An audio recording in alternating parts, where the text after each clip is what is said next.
Nagbanta pa nga po yung employer po niya na kapag nangialam pa daw po, magpapatawag po siya ng pulis doon po sa tumawag sa kanya.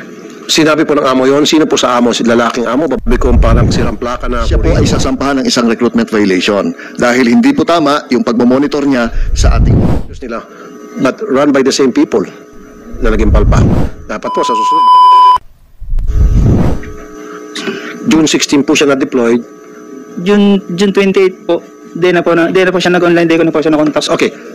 Nung siya po yung ma-deploy noong June 16, kailan po yung unang communication ninyo? Dalawa.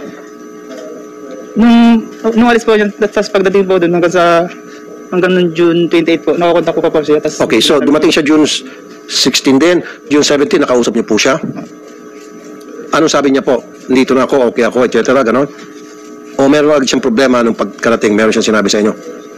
Nung pagkalipat po niya dun sa ibang bahay po, yun po sinabi po niya na kinuha daw po yung passport niya. Okay. Anong araw po yun, since pagdating niya ng Saudi, kaya niya sinabi kinuha yung kanyang passport? Nung June 25 po. June 25. Okay. Prior to June 25, meron pa ho ba siya mga nasabi, mga reklamo?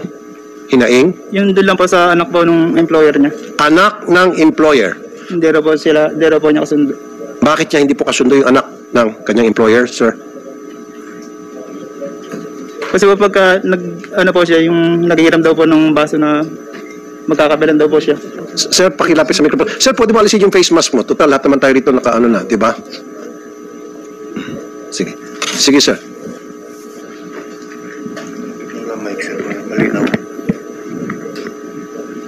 Hindi, mga resource person, parang discrimination naman. Yung iba, hindi naka-face mask. Pinag-face mask yung batong silang dalawa? Inutusan nyo? Hindi dapat. Pantay-pantay dapat, porket grabe naman yung mga nakabarong, naka-Amerikana, hindi naka-face mask, tapos itong mga naka-t-shirt, pina-face mask nyo. Ano ba? Committee sec. Gagagawan mo ba ito? Next time, walang discrimination dito, ha? Thank you. Sir, sorry po, Sir Jeriel. Sir Jeriel, hindi niya kasundo yung anak ng kanyang amo. Bakit niya po nasabi ulit yun, sir? Kasi nung time daw po na nagkakape siya, yung baso daw po itinapon ng bata. Nagkakape siya, itinapon ng anak ng amo yung baso po. Kaya sabi po niya, masama raw po ugali ng yung mga bata. Ano po, yung baso na iniinuman niya ng kape? Hinagis? At bakit daw po ginawa yun? Yun nga pong hindi ko po Lalaki o babae po yung anak ng amo? Babae po. Si Ma'am Winnie, sister din. Ma'am Winnie, nakausap niyo rin po yung kapatid niyo. Pakilapit po sa mikropono, ma'am. Hindi po. Pero nagsabi po siya. Lapit po sa mikropono, ma'am. Nagsabi po siya sa amin. Nagpunta po ako nung... Pakilapit niyo yung mikropono, please. Paki-assist. Pakilapit. Ilapit mo. Ilapit mo sa kanya. Yan. Sige pa, kundi pa, para hindi siya nakaganon. Ilapit. Pati yung kay sir. Pakilapit mo, please. Yeah, yung mic. Yeah, okay. Thank you. Yes, Ma'am Winnie. Nagpunta po ako nung sa agency po. Kasi po pinatawagan po namin yung ate po namin doon sa amo po. Ayaw po ipakausap sa amin po yung amo niya. Ay, nung ate ko po, yung amo nga po niya. Sabi po nung amo po ng ate ko, kung gusto daw po namin makausap yung ate ko, pumunta daw po kami ng agency. Tapos nagbanta pa nga po yung employer po niya na kapag nangialam pa daw po, magpapatawag po siya ng pulis doon po sa tumawag sa kanya. Sinabi po ng amo yon. Sino po sa amo? Si lalaking amo, babaeng amo? Babae po. Kasi daw po yung amo po niyang babae, hiwalay daw po yun sa sa unang asawa. Tapos pang may pangalawang asawa daw po yung... Okay, so yung pagbabanta na yon na binitiwan sa inyo ng amo, ng sister ninyo, ipinarating niyo po yan sa agency? Opo, yun po yung sinabi ko po sa agency. At sino po nakausap niyo doon? Yung Kay po. Kay? Opo. Okay. Anong sabi po ni Kay nung ipinarating niyo po yung informasyon na yon? Sinabi ko po na kung pwede pong ilipat yung ate ko po sa ibang amo. Sabi po nila bawal daw po yun kasi daw po makakasuhan daw po yung ate ko. Tapos sabi ko nga po hindi nga po siya okay dun sa mga inaalagaan po niya kasi yung mga ginagawa daw po nung ate ko minamasama po nung bata. Sabi po nila na anong muwang po nung bata yung ate mo yung may isip, siya po yung mag-adjust. Tapos sabi ko nga po sa kanila yun nga po yung ate ko nga po yung may isip kung isumbong po nung bata na sinasaktan po siya ng ate ko kahit hindi naman po. Okay. Miss Janice, so meron kayong empleyadong pangalang Kay. Yes po, Your Honor. Nandito ba si Kay? Dalawa po silang, wala po rito, Your Honor. Dalawa po silang welfare. Si Miss Menchi po yung isa. Hindi, yung si Kay lang gusto makausap sana dahil yun yung nakausap ni Ma'am Winnie. Your Honor, pwede po ba nating tawagan? Wala po siya eh. Well, sige po, tawagan natin. So ano pong reaksyon niyo doon, ma'am? Yung ginawa ng inyong tauhan? Ay, nanghingi po ako ng dispensa kay Ma'am Winnie sa hindi magandang sagot ng welfare na si Miss Kay. Hayaan mo, Ma'am Winnie, bibigyan ko siya ng disciplinary action. Eh, kung nga, dinisiplina ng suspended ka na. So, magdidisiplina ng isang na disiplina. So, ang gagawin natin. Anyway, that's the reason, time and time again, sa mga MWO natin, Yusek Olalia, Secretary Hans, Admin Arnel, paulit-ulit ko sinasabi na dapat pagdating ng ating worker, merong tumatawag, kumusta ka na dyan? Ayun yung mister. Nung tumawag, nagreklamo na agad. Few days later, nagreklamo na. Yan sinasabi ko, a week after, dapat nakaprogram na yon. Meron tayong isang computer system na after 1 week, itong OFW natin si Miss Jeline Arguzon due for a phone call. Maski phone call lang. Kumusta ka dyan, Ma'am Jeline? I'm okay. Good. Pag hindi na makontak, red flag yun. Pag sinabi ng worker, naku, hirap dito, hindi ko kaya, etc., etc., magpupunta tayo ngayon na mga tauhan natin. So, Ma'am Winnie, ano pong sumunod nangyari? Sabi ko po, gusto ko pong makausap po yung ate ko po. Ngayon po, gusto ko po siyang makausap. Gusto ko pong alamin kung okay lang po siya doon, kung ano pong sitwasyon niya doon. Sinabi ko po yun sa kanila. Nang sabi po nila sa akin, 10 p.m. daw po sa Saudi. Alas 9 po ako nagpunta doon, alas 9 po ng umaga. Sabi po nila, hindi daw po nila makakausap kasi 10 p.m. daw po sa Saudi. Kasi daw po, pag tinawagan lang daw po nila yung employer po doon, baka daw po pagalitan lang daw po sila. 5 p.m. pa daw po nila makakausap yung employer daw po ng ate ko. Okay. Tumawag ka rin ba sa mga kinaukulan natin, sa mga taga-gobyerno, tungkol sa hinaing ng iyong kapatid? Ano po, July 19 po nagpunta po ako ng OWA. Kasi po hindi po sila nagre-reply po sa mga text ko po. Sino po ang nakausap niyo noong July 19 sa OWA? Hindi ko po natanong yung pangalan niya, yung sa ano po, yung babae po doon sa OWA. Saan doon sa OWA, saang departamento, saang desk? Sa may second floor po yun eh. Second floor? Opo. Most likely baka sa complaint desk? Opo. At ano pong sabi nung nakausap mo? Yun po, sinabi ko po sa agency na hindi nga po nila in-actionan yung gusto ko pong mangyari. Kasi po, ang gusto ko lang naman po mangyari, makausap lang po yung ate ko kung okay lang po siya doon. Yun po, sinabi ko po sa kanila. Tapos ang sabi po sa akin ng OWA, pa daw po niya, isesend pa raw po niya sa Polo agency daw, Polo po yung hinaing ko daw po. At ano pong sabi nyo? Sabi ko po, hindi po ba pwedeng makausap ngayon? Kakausapin lang po naman kung pwede po. Pero sabi po nila hindi daw po matatawagan. So, July 19, sabi Opo. na pumunta ka dun sa OWA. Opo. Bumalik ka pa ulit sa OWA after that? July 22 na po. Pero nung July 19 po, nag-message po sa akin July 19 po, pagkatapos ko pong makapunta po ng OWA, nag-message po sa akin yung agency na sabi daw po nila, ibabalik na daw po yung ate ko sa agency po sa Saudi. Okay.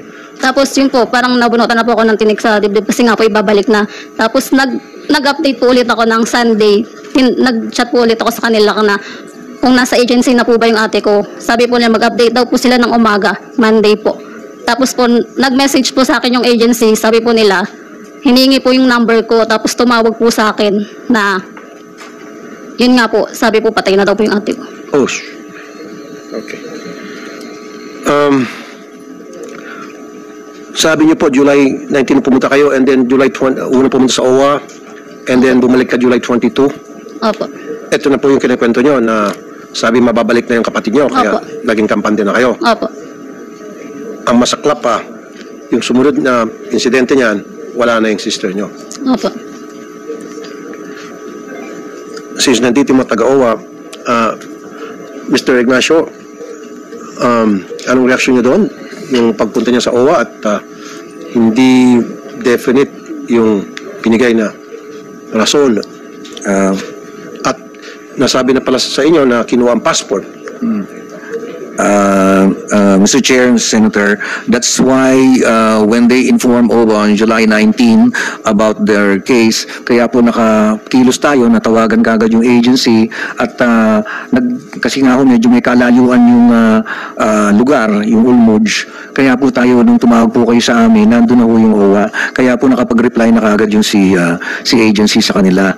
So that was the action taken because yun po yung aming susunod talagang hakbang kapag kami ay nabigyan ng information. Agad-agad natawagan na yung AJEDA and the agency and yun po yung mga hakbang na nagawa. Yung pong pagkuha ng passport, pag-confiscate ng passport upon arrival ng mga employer, di ba pinagbabawal na po yun? Tumatangok kay Yusek. Okay. Ba't nangyari pa rin? Yusek Olalia. Good morning po, Mr. Chairman, sa mga colleagues at sa lahat po na naririto. Tama po kayo, Mr. Chair. Bawal na bawal po yun. Una-una, nakalagay po sa bilateral labor agreement. Number 2, nakalagay po doon sa standard employment contract. At number 3, kasama po yun sa monitoring.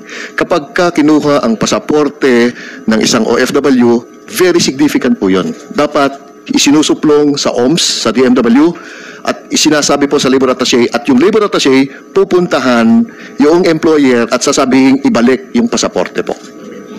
That is correct. Pero nangyayari pa rin. In this case, sa kasong pinag-usapan natin ngayon, itong kay Ms. Jeline, nakarating sa inyo na kumpiskado na yung passport, sana may pumunta sa inyo.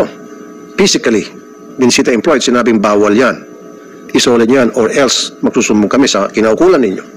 Did we do that, sir? Una po, Mr. Chair, wala pong report na nakarating sa DMW through the OMS na nai-report ang agency na kinumpiska yung pasaporte po ng ating OFW. Kung nakarating po yun sa aming OMS na tinatawag, yung OFW Workers Monitoring System, agad-agad po yung i-refer sa labor attaché at gagawa po ng paraan. Yun nga po, Yusek Olalia, wala ba kayong monitoring mechanism na sinasabi kong parang sirang plaka na ako rito na pagdating ng OFW natin, pagdating doon sa deployment niya, merong tatawag, not on that same day, maybe a week after, na para tanungin, kumusta po kayo dyan, ma'am? Kumusta ang accommodation? Kumusta ang pagkain? Nasunod ba yung nakalagay sa kontrata? Etc. Meron po bang gumagawa ng ganon sa atin? Mr. Chair, ang una pong obligasyon ng isang agency kapag nag-deploy ay gagawa po siya ng OM case in the name of that OFW. Kapag rating po niya, immediately that is significant report po. Dapat po kukumustahin ng agency kung nakarating yung OFW doon sa bansang pupuntahan niya at kung siya ba ay sinundo ng employer at sasabihin din po ng OFW sa agency through the monitoring system natin na okay yung kalagayan niya. Lahat po yun ay nakasulat sa isang electronic report. Lahat po yun. At yun po yung drill na ating pong pinapatupad at yun po yung hindi po nagawa. More often than not, hindi ginagawa nga po. Kaya mismo nagsabi. So, ano po yung ating solusyon na para magawa talaga ng agency? Suspension? Sabi ko, nakakasawa ng suspension. Kasi sa suspension, baka matutuwa pa itong agency. Kasi ni Singkunduling, walang multa. At malilift yung suspension later on. Ano nga po ang pwedeng gawin natin na para maobligay itong agency gawin yung narapat? Pwede pakipatay niyan, please. Comsec, kanina pa yan eh. Sino ba yung meron dyan, nagtutunog yung video? I'm sorry, go ahead po. Mr. Chair, bilang administrative remedy po, unang-una po, documentary suspension po ang ibibigay sa kanya dahil hindi po siya sumunod doon sa patakaran na maliwanag po sa rules ng ating OMS na tinatawag. Pangalawa, siya po ay sasampahan ng isang recruitment violation dahil hindi po tama yung pagmamonitor niya sa ating OF. At ano po yung penalty doon sa recruitment violation? Sa recruitment violation po, maaari po siyang makansela kung katulad po nito, yung pong hindi tamang pagmamonitor ay humantong sa kamatayan. So, isa pong malinaw na cancellation po ang sasagutin ng ahensya po sa ating cancellation. Opo. Again, sabi ko, makancel halimbawa yung kanilang lisensya, magbubukas lang yan ng panibagong agency. At sila pa rin magpapatakbo. Gamit ang ibang pangalan. Wala pa rin. So, anong klaseng pong monitoring system meron kayo para doon sa OMS. Yeah. Mr. Chair, yun pong kanselado ang isang agency, hindi lamang po yun yung ahensya ang wala nang karapatang magbukas, kundi pati po yung officers at lahat po ng members ng board niya, kung ito ay isang korporasyon, ay mapupunta sa tinatawag na derogatory list at sila po ay forever na hindi na po makatapag-apply ng lisensya. At yun po ay pinatutupad po natin. Tama po, sir. I agree with you. Again, ang gagawin na ng agency, forever, hindi na sila makapag-apply, etc. Mag-a-apply nga lang po ng another agency using different name, using different people doon sa incorporators, mga incorporators nila, but run by the same people na naging palpak. Dapat po sa susunod, meron kayo inspection doon sa lahat ng mga agency na nagbubukas, mga bago, meron ba kayong ginagawang cross-checking? And at least physical na pinupuntahan, uy, ikaw pa rin yung sa nasuspindi ba't ka nandito pa? Ba't nagbukas ka naman ulit?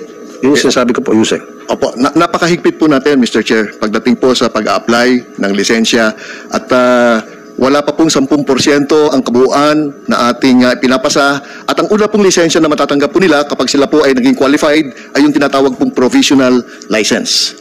Hindi po agad regular license ay binibigay po natin sa lahat po ng ahensya na nag-a-apply. Ang ibig po sabihin ng provisional, magiging regular ka lamang kung ang ahensya mo ay walang recruitment violation. Kapag ikaw ay humarap sa kaisa-isang recruitment violation, hindi po pwedeng maging regular. Immediately, denied po ang inyong lisensya kahit na wala kang kasalanan. Okay, cause of death unknown. Tatanggapin ba natin to? Itong unknown cause of death? Pumunta ba tayo doon sa ospital? Although meron tayong record dito, I don't know if this is legit, itong dokumentong ito. If this is genuine. Sabi, cause of death normal from the hospital death notification form. Ngayon, nagawa natin autopsy dito, right? Okay. Ano pong sabi sa autopsy? Sino pwede sumagot? Sa OWA? Sir, I'd like to, if I may ask the permission of the chairman, I'd like to give you a rundown of the timeline mula po nung kayong tumawag sa amin. Una po, as I verbally submitted to you, sir, nung sa ULUJ kasi, nahalata nang baka ho kasi sa mga ganyang sitwasyon, magkakilala yung police authorities at saka yung pamilya. So what we did is we moved the request to the regional head, the governor, which is all the way to Tabuk. Kasi nga po, hindi natin tinanggap yung kanilang report na ito po ay natural causes. So we moved to Tabuk and have the governor issued an order for have a police investigation which will prompt the autopsy. Now the autopsy is being conducted and we shall be waiting for the result. But yun nga po, Mr. Chair, the result from the investigation ordered by the governor from Tabuk, ganun din po ang lumalabas. So what is the next step to be taken? Let me interrupt, Mr. Ignacio. So, from the information I received, si Jeline ay kinuha ng pulis ng Saudi sa bahay ng kanyang amo at yun ang naggatid papunta sa ospital. Wala ba tayong makuha ang police report? Siyempre yung mga pulis magbablatter yun kung anong reason ba't sila tinawagan at ano sa kanilang tansya ang nangyari at pagdating sa ospital, ano mga sumunod na pangyari. Yun po yung aming sinubmit, Mr. Chair. That's why we opted to have a second investigation conducted and ordered by the governor. And now, ngayon po, meron na po kami order na iuwi na namin so we can have another autopsy here so we can really get to the bottom of this. Okay. And if I may go back to your inquiry about monitoring, if I may, Mr. Chair, yung pong last time nyo kami in order, we worked with the DICT and also with the DMW. Pagdating po dito sa APSETO, real time po, we can identify the exact location of the OFWs. The only link missing is our link with the DMW and the agencies which we've invited them na kasi kailangan i-submit nila sa amin yung kung sino yung dineploy nila. And we're working very closely with the Secretary Hans and DMW para ma-implement namin to. Mabibigyan, if you can give us time, pupunta ko kami sa office niya para ma-demonstrate namin to. Real time Mr. Senator, Chairman, ma-identify natin. We work together with the DICT. And okay, there's an application called OFW Pass. Hindi po yun. Iba po ito yung sa amin. Yung sa monitoring ng... Opo, monitoring, iba po. Na Is it BMW? Opo.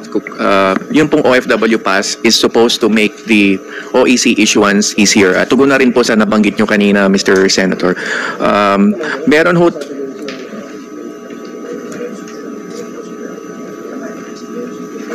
Is this the same as the super app? Sen, yung pong super app sa DICT side, combining all the government agencies under one app. Ngayon, yung binabanggit ni Admin Arnel is on the welfare monitoring side. Totoo po yun. We are... Kasi what I'm after is yung nakalagay sa computer system, lahat ng OFW na pupunta sa isang bansa na deploy doon. And then nakaprogram na yun after she arrives. A week later, somebody will call her. Mr. Senator, Yun ang yun, gusto yun ko. po yung dinidescribe ni Admin Arnel at yun pong sinasagawa natin ngayon. So why is it not happening? Sa ngayon po, Mr. Senator, as explained by Yusek Bernard, what we have is also an electronic system. Pero it is a system that requires the recruitment agencies to report to us the well-being of OFWs. Kaya sabi ni Yusek Bernard, ay kapag dating pa lang, may reporting. Ang kakulangan po sa kaso na ito kay Janet Jeline ay July 1 pa lamang nadinig ko at may July 5 on record, may dokumento, alam na nila na hinahanap na siya at hindi na iulat doon sa electronic system. May tumatanaw po noon, meron akong manual dito, Mr. Senator. May tumatanaw po noon sa office sa end natin at may nagre-report at nasa scan natin, alam natin kung ano yung ulat. Pero having said that, tama po kayo, Mr. Senator, we can take this a step further. Yung sinasabi ni Administrator Arnel, we are working with the DICT on the application. OWA Mobile, kung tawagin, is it tama? Alam niyo to? Ilo-launch pa lang ho namin. The only missing, Mr. Chair, is the link that we need because we do not have the information as to the details of the deployment. So yun lang po yung kailangan namin. In fact, inimbita ko ang ating mga owners ng agencies and DMW na i-link po kami. Now once the link is established, magagawa po namin yung automatic na tatawag because napakaganda po nung So bakit hindi na-establish yung link? Yun na lang po. Ano ang missing link? Sino missing link dito? Inimbita ko sila but ay wala naman ho kasi kung authority. DICT? Mr. Chair, Yes. Yusek Dave Anong po. opinion niyo po dito? Yusek David Almerol Jr. Yes, we launched the eGov Super App like the Singapore SingPass, Mr. Chair, to unify government services. So there's a button po on the app na OFW. So once you click this can compile separately yung mga services po ng DMW, OWA, and other agencies.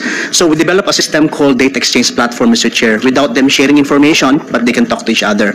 So the system is also powered by the eGov AI, Mr. Chair, for the deface to solve also the scamming, yung nahahack na mga OFW accounts. So, these are the solutions, Mr. Chair, and we're working closely with OWA and DMW, Mr. Chair. On the link, Mr. Chair, mabilis na po yung linking. If you allow the ICT po, Mr. Chair, to assist on the linking, we can make that happen, Mr. Chair. Thank you. Okay, so when is it going to happen? We can conduct a technical working group meeting with the agency, Mr. Chair, and then I will head that myself, Mr. Chair, to make sure that it will happen. So, sino ang pwede makausap dito? Si Miss Raquel? Is that you? Are they pointing out to you? Hindi, kasi ang gusto ko talaga, yun lang palang inihintay at yun yung missing link na kapag nangyari na yun, na-connect na yun.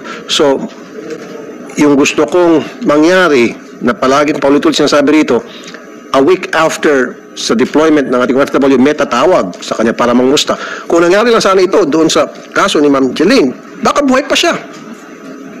Yung pagsabi pa lang niya na kinuha yung passport ko, yung kape ng aking ininom kong kape, hinagis ng aking amo, pinuntahan agad ng ating mga tauhan sa MWO, pinull out, o buhay pa sana siya ngayon. Malamang. Ano po sa papalagay niyo, Ma'am Raquel? Good morning, Your Honor, and our officials and my colleagues also. PASEI is in support of the link, and we will be working together with OWA and the MW, and we support that program. It's a new one because right now we are doing the OMS. This is Kaya po yung Philippine Association Service Exporters. Yes po. Okay, ano po yung papel na ginagampanan niyo? Kami po yung association ng mga employment agencies. One of the other associations. Isa lang po kami sa association. Oh, wala ba yung pinaka association ng association, ibig sabihin, kasi may kanya, kung isa lamang kayo, the different association would have different procedures, different protocol. Usually po, we work together with the different associations. So, sino pinakamalaking association? Kayo? Kami po, Pasay. And the oldest. We are 44 And the years oldest. already. Okay, so you are working closely now with the Yes OWA, po. Yes with the po. DICT. Yes po. So, kailan po ma-implement yun sa palagay ninyo, yung magkakaroon na ng proper monitoring mechanism between the agency and the side of the Philippine government, particularly OWA and DFW? With that, Your Honor, we will closely work together as soon as possible. Yung Mr. implementation. Mr. Senator. Go ahead, Yusek Almirol.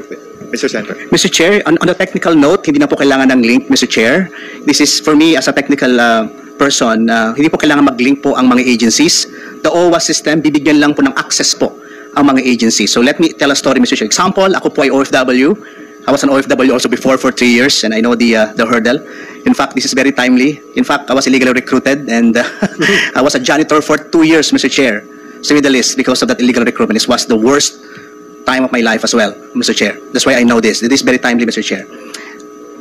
If I'm an OFW, pag nag-report po ako at nasa Saudi Arabia ko, example, real-time po yung system ni OWA na makikita. There's a screen na nagbiblink po worldwide yung OFW. So, kung yung agency na po yun ay siya ang nireport, yung sa kanya lang, yung mga na-recruit lang niya. So, it's a system, Mr. Chair, a very simple system that OWA will provide access to agencies so that pag may nag-report, kita ni OWA, kita rin po ni agency. So kita rin po kung nag-reply talaga si agency or hindi. So wala na pong linking, Mr. Chair. It's a typical given access lang po ang ibibigay po sa mga agencies to be monitored by both DMW po and OWA, Mr. Chair. Okay, thank you, DICT. You're raising your Mr. hand. Senator, I Secretary. could be in a position to commit the timeline at the latest October, Mr. Senator. Kasi sa medyo may kaigihan na po kasi sa DMW, we have the OMS where the recruitment agencies are on board. Ang sinasabi ni Yusek Dave, they are now here to bring in our OMS system, bring in the OWA system, and we are all under one application. Baka nga ito yung super app na binabanggit ninyo. So, ang maisasagawa po namin na Agosto ngayon, by October, Mr. Senator, we can present the program. Implemented by October. Yes, Mr. Senator. So, yes, Ma'am Lucita Sermonia, President Coalition License Agencies for Domestic Service and Skilled Workers. Ma'am, Yeah. you're recognized. Good morning, Mr. Chair, and from the government side, the Secretary of the MW, Yusek Bernard, and the Administrator of OWA. As a president of one of the biggest association of the recruitment agencies deploying at domestic and service and skilled workers. So, with regards po dito sa dalawang nangyaring tragedy po na ito, we fully support po yung mandatory po sa amin ng DMW at ng OWA na kailangan po talaga na monitor si worker. So, kami po ay merong mga isinasagawa po ng mga workshop seminar with the DMW at in-encourage po namin lahat ng recruitment agencies to be a member of this big association like po sa amin at saka sa Pasay. But I'm very sad to tell you po na like this Myriad, they are not even members of the association. Sino pong hindi member? Yung pong Myriad. Yeah, Insana is a member. Okay. So kahit po ano pong kampanya ang gawin po namin sa implementation ng magandang hangarin po namin. Kasi po, bukod po dun sa mandatory po na kailangan po na monitoring ng OWA at saka ng DMW, meron pa rin po kaming isinasagawa na mga pangangalaga. I can show you po. And what is it that you want to show Ito us? po, Ano po yan? katulad po nito, pag po na-deployed ang isang worker sa katulad po namin, meron pong applicant's information sheet. Nakalagay na po dito yung pangalan niya, address. Sa address po, at least 3 yung kinukuha namin. Contact number ng buong family. Then, monthly po, tinatawagan namin. Pagka-deploy pa lang Sino po, tatawagan niyo po? Yung family ng worker? in a 1 week time po na na-deploy, tinatawagan na po namin. Yung family ng worker? Yes po. You're listening but you're not hearing me. Ang importante sa akin, yung worker po mismo, not the family. Okay, tawagin yung family, pero very important to me, nakita mo naman sa mga previous hearings, previous incidents, yung worker, kinukumusta po natin regularly, katulad nito, yung sa 2 kaso natin ngayon. Kung tinawagan lang sana sila a week after na sila ay dumating dun sa lugar na kung saan sila deploy, tragedy would have been avoided. Yung pagsabit pa lamang yung amo ko, hinagis yung tasa, galit sa akin, o yung amo ko kinumpis ka yung passport, pull out agad natin yung ating worker. Di ba? Yeah, Mr. Chair, to continue po, pagdating naman po sa worker, meron po kaming isinasagawa pong group chat ng bawat na-deployed. Kaya po, kaagad po, nalalaman namin kung ano po ang sitwasyon. Group chat, member tong isa na, o di bakit kung meron kayong group chat, bakit may nangyari pa rin sa OFW? Yun na nga po ang sinasabi ko, Mr. Chair, na hinihikayat po namin ang bawat recruitment agencies na nagde-deploy, most especially ang domestic service, ang agency na deploying at HSW, household service worker, na isa yung OMS sa pinagre-reportan, but they should create yung pong dagdag na monitoring para po dun sa nade-deploy. Yun nga po, alam nyo, bottom line lang talaga rito, yung tinatawagan po yung worker a week after ma-deploy or say a month after. Kasi yung first 2 days, hindi pa niya maramdaman yung bang napuntahan niyang amo ay balasubas ba o hindi. Lalabas na yan after a week or so. So dapat 1 week or 10 days after, kumusta ka na dyan? Pag sinabi niya, ito yun, ayoko dahil hinagis yung baso ko, pinatutulog ako sa kubeta, yung mga ganong klaseng sumbong, action agad kayo, pull out yun na agad. Huwag nyo sabihin nag-inarte. Diba? Yun yung ibig sabihin. Kasi kung meron tayong ganong klaseng monitoring mechanism, walang mamamatay na OFW. Believe me, 99% that would have been avoided. Na makarating sa family na minamaltrato na yung OFW, marami na nangyari, saka palang tayo action. Yes, Mr. Ignacio. Thank you, Mr. Chairman. Yung pong this monitoring system can be implemented as soon as we will all be connected. But if I may provide a suggestion, Mr. Chair, DA pa lang po ako, nire-recommend ako na ito sa mga agencies. I have been recommending that we professionalize the operations by having a standard operating manual. For example, ito pong Let me interrupt you, sir. Okay, I agree with you. Pero hindi naman sila sumusunod, tama, matitigas ang ulo. O so bago nyo sila bigyan ng lisensya, dapat sumunod muna sila doon sa sistema ang gusto nyo ma-implement. Kaya lang po yung OWA, hindi namin sila mapapasunod eh.